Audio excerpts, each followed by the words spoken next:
খবরের দিকে নজর রাখা যাক। বিধানসভার অন্দরে শুভেন্দু অধিকারীর সঙ্গে রীতিমতো কথা কাটাকাটি, তারপরেও নির্বিকার পূর্বস্থলীর বিধায়ক তপন চ্যাটার্জি। এমনকি হেয়ার স্ট্রিট থানায় যে অভিযোগ দায়ের করা হয়েছে তাও তিনি প্রত্যাহার করতে নারাজ। এদিকে স্পিকার বিমান বন্দ্যোপাধ্যায় তিনি বলছেন যাতে বিধানসভার অন্দরে সংযম বজায় রাখা হয়।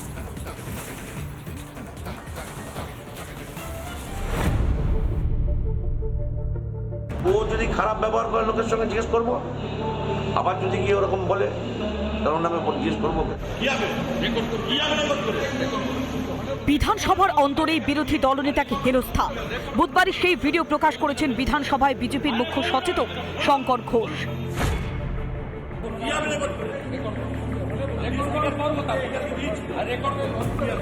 শুভেন্দু অধিকারীর লিখিত অভিযোগের পর খোদ স্পিকারও ঘটনার নিন্দা করে সব দলেরই বিধায়কদের সংযত আচরণ করবার বার্তা দিয়েছেন।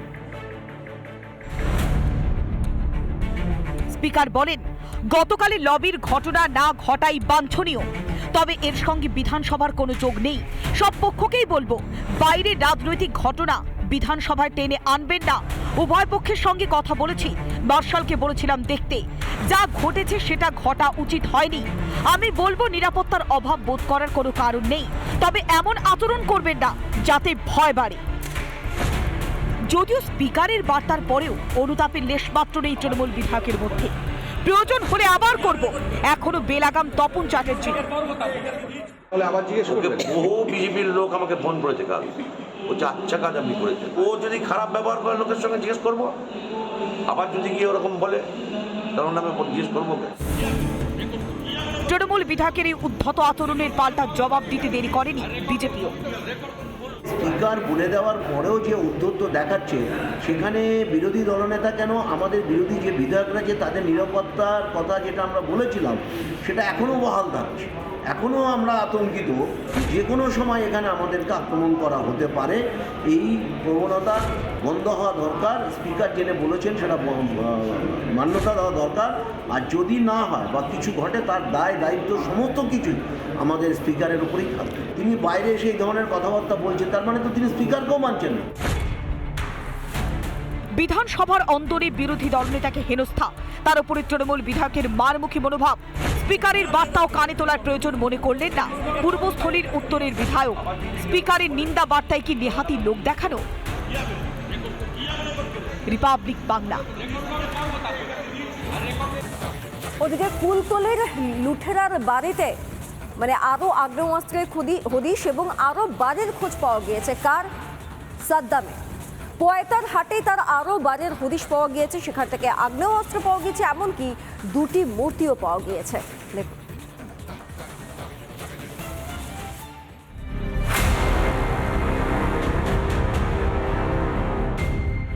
কুলতলির সাদ্দাম সর্দারকে মনে আছে? ঘরের খাটের তলায় সুড়ঙ্গ বানিয়ে প্রতারণার কারবারি সাদ্দাম। যে আলমারি, ঘরের মেঝে এবং এখানে মূলত ছিল খাট। প্রশাসনের নজর এড়িয়ে মূলত এই সুড়ঙ্গ এবং এখান থেকে এইটা গিয়ে চলে গিয়েছে মাতলা খাল।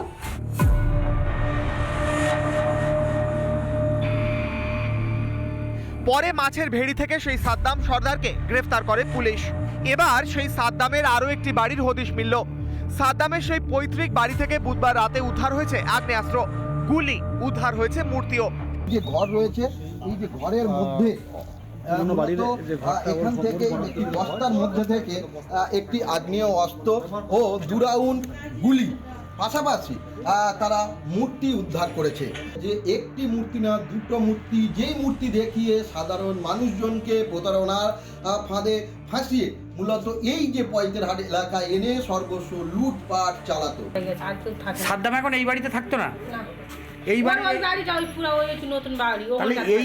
এই বাড়িতে এই ঘরে এখন কি এরকম তালাবন্ধ অবস্থায় পড়ে থাকে? কতদিন পড়ে আছে এরকম তালাবন্ধ? 8-10 বছরের মতন পড়ে আছে। পুলিশ কখন এসেছিল? পুলিশ কোন ঘরে এসেছিল? ওই তো এই ঘরে।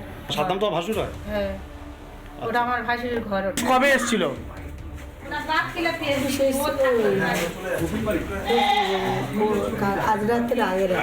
দিন কয়েক আগে প্রতারণা চক্রে যুক্ত সাদ্দামকে ধরতে তার বাড়িতে গেলে পুলিশের ওপর গুলি চালানো হয় বলে অভিযোগ।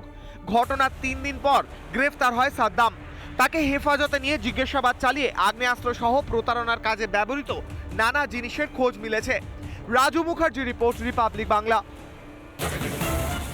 গাইঘাটায় কৃষক বাজারে বিক্ষোভ, কিছু দালাল চক্র সেখানে চলছে, তারই প্রতিবাদে কৃষক বাজারের দরজার সামনে বিক্ষোভ এবং কয়েকজন অভিযুক্তকে টেনে হিচড়ে বারো করে দেন বিক্ষোভকারীরা। সবজির দাম আকাশ ছোঁয়া, বাজার নিয়ন্ত্রণে আনার জন্য মুখ্যমন্ত্রী মমতা বন্দ্যোপাধ্যায় তৈরি করেছিল বিশেষ কমিটি। তারপরেও দীর্ঘদিন কেটে গিয়েছে, এখনো পর্যন্ত সেই অর্থে সবজির দামে লাগাম দেখা যাচ্ছে না। এর মধ্যেই গাইঘাটার কিষাণ মান্ডিতে উঠেছে দালাল চক্রের অভিযোগ। দালাল রাজের জন্য কৃষক বাজারে যাচ্ছেন না বড় ব্যবসায়ীরা, সবজির দাম নির্ধারণ করছে দালালরা। এমন অভিযোগ তুলে তৃণমূল শ্রমিক সংগঠনের সদস্যদের নিয়ে উত্তর 24 পরগনার গাইঘাটার কৃষক বাজারে বিক্ষোভে সামিল চাষিরা। পার্টিকে আসতে দেয় না, কেন আসতে দেয় না? তাদের সুবিধার জন্য আমাদের কাছ থেকে 20 টাকার মাল 6 টাকায় কিনবে, এই জন্য আসতে দেয় না। যার জন্য আজকে আন্দোলন আমাদের। আমরা পটল আজকে ফেলে দিয়ে চলে যাব, কিন্তু আমরা কৃষক, সব চাষি। বৃহস্পতিবার সকালে তৃণমূল শ্রমিক সংগঠনের তরফ থেকে বেশ কয়েকজনকে তাড়া করে বাজার থেকে বের করে দেওয়া হয়। শ্রমিক সংগঠনের অভিযোগ, বিল ছাপিয়ে ভেন্ডার সমিতির নামে টাকা তুলছে এক দল দালাল।